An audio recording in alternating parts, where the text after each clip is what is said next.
শুভ সন্ধ্যা বন্ধুরা, আজকে আমি সুজি আর আলু দিয়ে এক দারুণ রেসিপি বানিয়ে নিয়েছি। এই রেসিপিটা তোমরা রাতের ডিনারও বানিয়ে খেতে পারো, পেট অনেকক্ষণ ভরা থাকে, আর বাচ্চাদের স্কুলের টিফিনও বানিয়ে দিতে পারো। তো তার জন্য আমি এখানে 200 গ্রাম সুজি নিয়ে অল্প জল দিয়ে মেখে ভিজিয়ে রাখলাম 10 মিনিটের জন্য। এখানে আমি কিছু সবজি কেটে নিয়েছি, একটা গাজর গ্রেট করে নিয়েছি, পেঁয়াজ, কাঁচা লঙ্কা, টমেটো কুচিয়ে নিয়েছি। এখন 10 মিনিট পর সুজিটা বেটে নেব। আমি শিল নোড়ায় বাটছি, তোমরা চাইলে মিক্সারেও বাটতে পারো।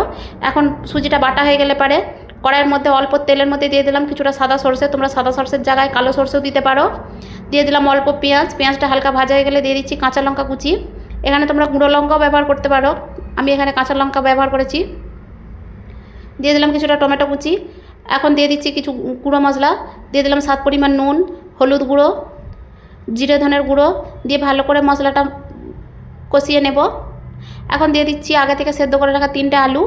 আলুটা দিয়ে মশলার সাথে ভালো করে মিশিয়ে নিয়ে এখন ওপর থেকে দিয়ে দিলাম কিছুটা গ্রিন চিলি সস আর কিছুটা সয়া সস। গ্রিন চিলির জায়গায় তোমরা টমেটো সসও দিতে পারো। এখন নাস্তার পুরটা আমার তৈরি হয়ে গেছে। এখন সুজিটা যে আমি বেটে রেখেছিলাম তার মধ্যে স্বাদ পরিমাণ নুন আর গ্রেট করা গাজর দিয়ে ভালো করে ফেটিয়ে নেব। এখন অল্প অল্প জল দিয়ে পাতলা ব্যাটার তৈরি করে নিচ্ছি। এখন 200 গ্রাম সুজির মধ্যে আমি দিয়ে দিলাম 2 চামচ পরিমাণ ময়দা। এখানে ময়দা বেশি দেওয়া যাবে না।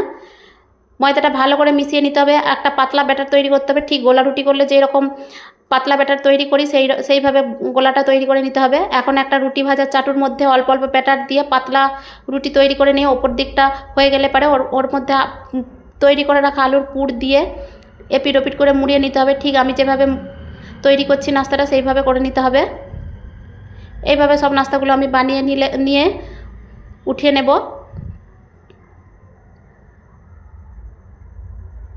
এখন নাস্তাগুলো সব আমার তৈরি হয়ে গেলে পরে একটা প্লেটে আমি পরিবেশন করছি। এই নাস্তাটা খাওয়ার জন্য কোনো তরকারি লাগবে না বা কোনো সস আচার কিছুই লাগবে না, এমনিতেই এই নাস্তাটা খেতে দুর্দান্ত লাগে। তো একবার হলো বাড়িতে বানিয়ে খেয়ে দেখো বন্ধুরা। আর আমার ভিডিওগুলো যদি ভালো লেগে থাকে লাইক কমেন্ট শেয়ার করে আমার পাশে থেকো, আর আমার চ্যানেলটা ফলো করে রেখো।